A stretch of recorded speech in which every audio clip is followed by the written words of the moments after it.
we thought that it might be useful to start with probably one of the most important things to do is make sure that your boat is at least set up in the right sort of ballpark. There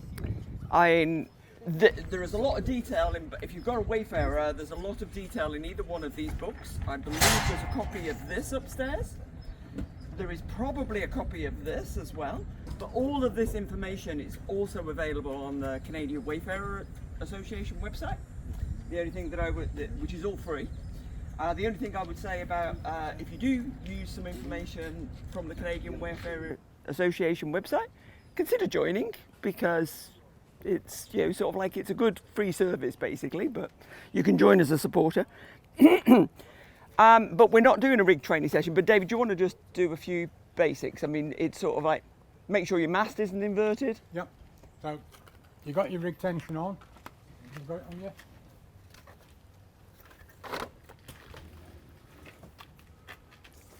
So David will. Mast inverted. Going that way. Yeah. That's called pinging the mast. Yeah. And you have to do that on a Wayfarer. And you do it without the joxing. Anyway, you should have about that much. That's what you should see when you hold it. But you should be holding. You should be holding your halyard right on the track, and you should see a gap of 1.5 inches. Now that's. I don't know whether a CL16 is the same. Can't do it on CL16. No, I don't. No, the mast is not. That is very much a Wayfarer thing. You can get a mast to bend by giving it a lot of bang. Yeah. Just to flatten the sail. But as I said, huge amount of information in either one of those books. Okay, what did we say we were going to start with? Starts? Starts. Yes. Who knows which end to start? You're not talking. The bad goes forward. How do you know which end of the line to start? I follow Depending on Mike the and wind. Mark. I think you go into irons on the line, and the side that the boom points to is the side that you start. That's one way. That is one the way. you, Oh, I like if you're both pointing to the pin, you go to the pin. If it's pointing to the committee boat, that's the end to start. Yeah. That's one way. A good race officer will always have you start at the pin, Give you a little bit of port bias. because if you've got 30 or 40 boats there, you don't want them all packed at your committee boat, hitting each other. It's hell. So you want some on starboard, some on port? No, you want everybody to be able to cross the line on starboard, but pin end favoured, so that all nice So you lines spread everybody along the line. spread along the line, not all bunched at one end. Like we normally do. Yeah. So the other way of Another way is, I don't know if you watch us, but all we do, we just reach along the line. sail along the line. From pin end to there, jibe at the other end, or tack, and sail the other way. Whichever way you're going fastest, that's the end to start. If you're going faster away from the pin, you're going to start at the pin. And that's all we do. Or we watch Ross Thompson because he does your method. He does your method, and you can normally tell just by watching him. Yes. That's my secret. Yeah. Okay. Another thing, John, last weekend, we're on the start lines here. This is a send thing, I believe. Where he He's not said. here. There he is. So, John is outside me. He goes, up, up. But he doesn't turn his boat, he doesn't do anything. So I just sat there and ignored him. He should have pushed me over. Ross did exactly the same 2 races later. He just shouts, up, up. Make me go up. He couldn't get to us. He couldn't actually get to us, he was just trying it on. He couldn't get to us. But What about hitting be the boat? Yeah, aggressive. but what about hitting the boats? Huh? What about hitting? Like if I'm starting up and someone's not moving up, I don't want to. Hit them. Otherwise Oh, no. they're never going to go up. Send them over the line. You cannot reach along the line if I'm there, because I'll send you over. That's If you my hit me- spot. If you hit me, it's a penalty and you have to do 720. Yeah? So that's, and it's really Behave important. and know your rules and your rights. But So- if you shout up, go up. Don't just shout it and hope the person moves, because he ain't done it. But Yeah. the I told you that last week, John. Don't be nice. Don't be nice. Because particularly when you have relatively short races, a lot of our races here are quite short, more than 50% of the races that start, you need to be on the start line and you need to be moving quickly. So you need to have the ability to be able to bring your sails in and actually move. So you want to try and get yourself I mean, the whole technique of getting yourself a little bit of space so that you can duck and come back up again. I mean, that's beyond what we're trying to do here, and we don't always get it right. We often get it wrong, in fact. So that's that. Mark rounding. You can lose a huge amount of water at a mark. So I don't know whether anybody knows, there's a little rule of thumb for mark rounding, and it's wide in, narrow out. So as you go to the mark, you should be going wide, and then you should be coming so that you're almost touching it as you come back out of it. And that way you will lose less. Particularly when you're going upwind. If you come into the downwind mark, so if the downwind mark is, what can I use? Here we go. So if the downwind mark's here and you're coming down, so you've got to go round it and you've got to go up. If you come in really close to this, by the time you've pulled your sails in, you're down here somewhere. And you've got to go upwind, so that's a problem. But if you come in like this, wide, and then you do that, you're a boat length, at least a boat length to windward. And that's important. Because somebody who does, you could have somebody round that mark in front of you, they could be coming into this mark in front of you. You could be here, and they're coming in here. So they've actually got all the rights in the world because they've got water. So they're coming in like this, but they can't get up. So you could actually go like that, and you sneak inside them. They won't like it, they'll scream and shout at you, but they can't get to you. So if you can't get to somebody, then there's nothing they can do. So, do you want to do tacking? But you'd have to leave them room, right? You've already left them room. You've already left them room. You've actually gone round the mark, but now you're inside them. Yeah. You've gone like So don't try and come really close to them. Go a little bit further like that and go. They might not leave enough space. I mean, you've got to be really watching, but it is. Just to go back to the start again. Yeah. So if I'm being told to go up and I'm not moving up and I get hit, I'm at fault. You're at fault. Yes. Yeah. Yeah. If you have to give them room, like if I was Try and just spin it. You do have to give them opportunity to move. as Yeah. the stern swings When you out. tie it on, make sure it's inside the string, otherwise it's a waste of time. Just throw it overboard. Yes. This is only for people who have their spinnaker pole stored along the boom. Just so that you're aware. If your spinnaker pole isn't stored along the boom, then there's a different technique.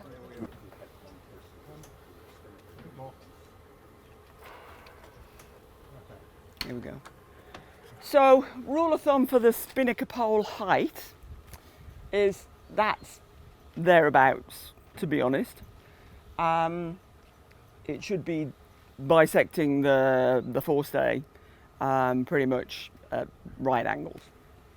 When you're flying the spinnaker though in light winds, you probably want to bring the outboard end down. It helps the spinnaker fly. It just sort of like it helps it maintain its shape better. So if you bring the pole down, so you bring both, so you bring it down to that, then what you're aiming for is both clews of the spinnaker to be level. They should always be level. When you're flying it, you should be able to, they should be on the same plane. You shouldn't have one, we don't have asymmetric spinnakers on these boats, so they shouldn't be like this and they shouldn't be like this. They should be like that. Oops. Actually, that's probably more where it should be. Yeah. Okay. So you're coming round the windward mark. If you are really confident, and I mean really confident, that you're going to make that mark on the tack that you're on and you haven't got to tack again, you can put the pole on. but you have to be really confident that you're going to do it. Otherwise, you'll get in an awful, awful mess.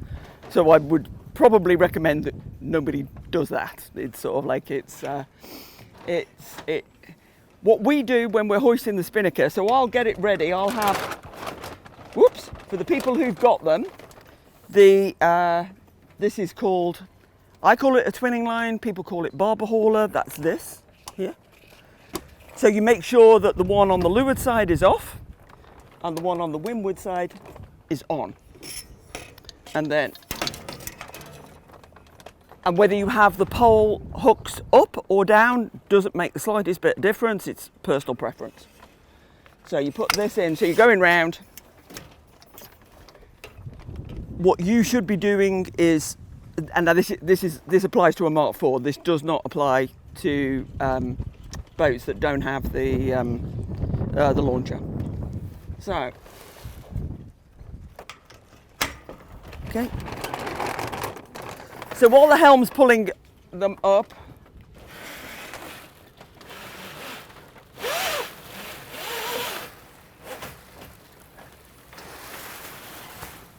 okay.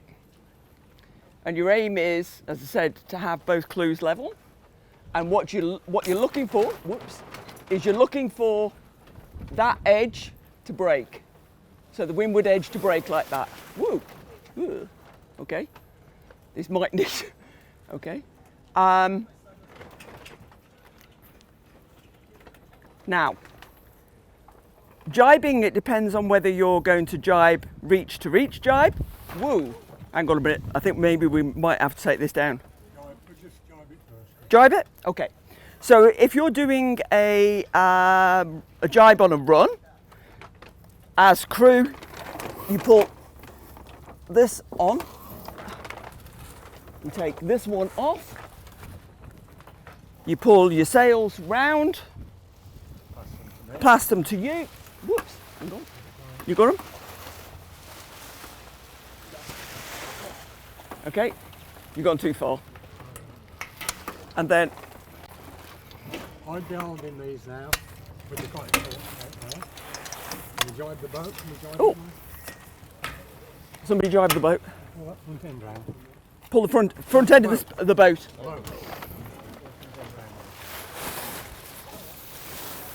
Okay. Whoa. I'd be holding these until I'm sorted. Yeah. I think we might need to drop it. Yeah. Yeah. Okay. Coming down. Yeah. I'll go through dropping it in a bit. There's just a bit too much wind to do this safely. I don't want to. I have a question Yeah. about cleating. So About? would you clean it while Anne's getting the spinnaker We never, set? ever cleat us with it.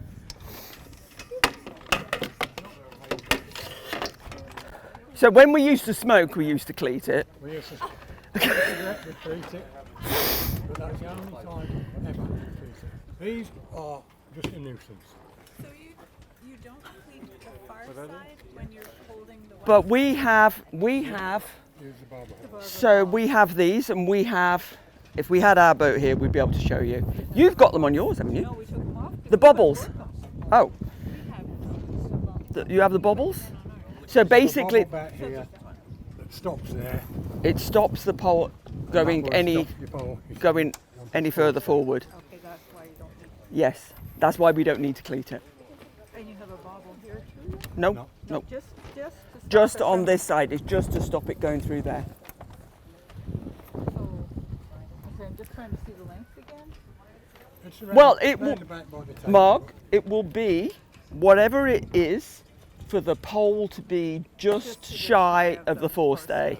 Because when you're reaching, your pole should be just Yeah. a little bit off. Yeah. And obviously, the windier it gets, the more you have to bring it off slightly, because the wind will just take it against. And if you bang the forestay, it's not good. It's not good for the forestay, and it's not good for. Of course, that trashes your jib. It also trashes your jib, yeah. So that's why most jibs are reinforcing that little section. So. When we drop the spinnaker, Mark pulls both sheets in. Yeah. Yeah. So it doesn't drop into the water in front of the boat. So I don't do that. So what I do is I leave, if we're, say we were on this jibe, I leave the pole on, I keep the tension on the leeward sheet, I keep tension on that. As it starts to come in, I'll ease this, because otherwise you won't get it into the bag. And then I take the pole off at the very last minute. The pole helps keep it to the boat. I don't know, have you experienced the spinnaker in the water yet? Yeah. Many times. Yes. So basically, you keep the tension on the on the sheets. You can do it either way. You can do it the way Marg does it, which is hold both sheets and keep the tension on it, or you can use the pole to help keep the tension on it, and then you only have to do one sheet. I'll just talk through what the a run jibe to jibe is. So you're flying the pole, you're flying the spinnaker, and it's out both sides, and either the helm or the crew will put on the leeward barber hauler. I pass the sheets to David. David will take the sheets as I pull using the vang. I pull the main over, duck underneath. At the same time, I'm doing the jib sheets, so I'm undoing one and tying and putting the other one on, and then I'll swap the pole over, and then I'll take the sheets back off him. And I mean, it's bruise-inducing. Bruise-inducing down here, yes, because this is where you end up hitting this on it. If you're doing a reach to reach jibe, it's slightly different. We don't bother trying to fly it through it because you just never will. So then one of us will always have the new jib sheet already cleated. So we'll have pulled any slack in the sheet will have already been pulled round and will have been cleated. And then as we go through, it's more important that the barber hauler is on for this one because you want it to be set properly. As you go through the jibe, you bring in the pole back and round, you duck underneath, you do the pole as fast as you can. And it's just, I don't know, without actually demonstrating it with the sails, it's a bit hard, but I think with a little bit too much wind really. Do you want to go through tacking? Go on. Okay. So everybody knows what you do to tack. You push the tiller away from you and the boat turns and whatever. The most efficient way of tacking though is to use that rudder as little as possible. And you do that by doing what's called a roll tack. Now, we're not going to go into the intricacies of a roll tack because really we need an on-water session to do that. But what you should be doing is heeling the boat slightly to leeward first. That makes, I don't know if you've ever noticed, if your boat's, if you're overpowered a little bit and your boat's heeling, it will always want to turn up into the wind, which is what you want it to do when you're tacking, because you actually want it to go through. So you actually want it to do that. So you actually force it by going over, and then as you're going through, then the crew and helm, supposedly together, will come, will go to the other side and then come back and bring the boat flat. The idea is to use as little rudder as possible. It's actually described quite well in, I think it's Al's book, the Keep It Simple book, as to the processes that you go through for a roll tack. I mean, some classes of boats you can really gain momentum coming out of a tack. You can actually propel yourself forward, which is why excessive tacking is illegal. These Wayfarers don't really, I mean, we were talking about this the other night, weren't we? Wayfarers don't really do that, but you're trying to use as little rudder as possible, because when you use the rudder, you're putting the brake on. You're stopping the boat. It's sort of like if you watch really, really good sailors, I mean, we can sail rudderless, but we would never be able to do it in a race. But you watch really, really good sailors sail, and they hardly use the rudder at all. They hardly use it. It's all body weight. It's all moving the body weight. So when we're trying to get a weather helm, where do we put our weight? Forward or? Oh, well, your weight should always be, so your unless it's really light winds, your weight distribution along the boat should always be so that the waterline is level. You shouldn't have it forward or aft. It's the weight from side to side that you, so hang on, you explain it better, David, because it's, you heel it leeward first, so the boat is automatically coming up to weather. Then you, as soon as you've done that, you then you go to the other side and bring the boat on top of you. Yeah? Do you want to say anything about jibing generally? I just learned that you should put the centerboard up if it's really windy. Yes. Well, you should have to. Don't put it all the way up, because if you capsize, you want somebody to get their fingers onto it. Not all the way in. Yeah, not all the way up, no. I mean, we sail our boat with the centerboard all the way up. You do? But if it was pretty windy, like Mike said, I'd always, that comfort factor, I'd like just a little bit so that I got, so that, well, normally him has got something to hang on to. If it's really windy, a little bit of centerboard will give you a bit more stability anyway. It'll give you, but I mean, your centerboard should only be 100% down when you're on a beat.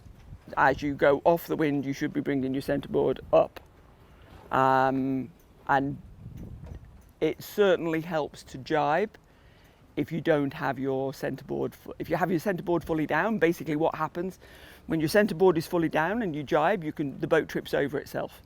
So that's why you can end up capsizing then.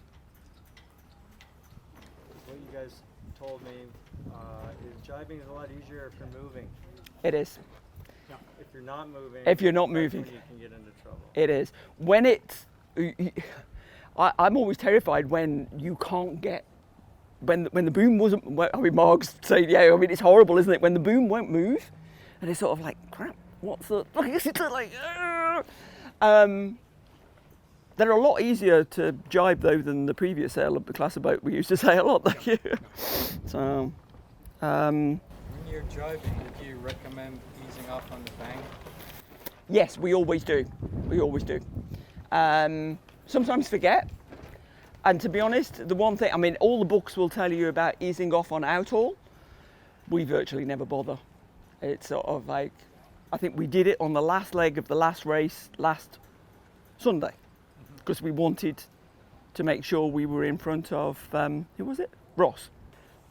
One of the reasons why I don't do it is you must, if you do ease off your outhaul, you need to always remember to put it back on again when you're going up the beat, and it's very easy to forget it with all the other things that you've got to think about. So, and it doesn't seem to make very much difference. Never, I don't know. Mike, do you think it makes any difference? Occasionally it does, but it's so infrequent that you just don't bother. I know. It's more harm to not have it on. You're causing more problems by not having it on.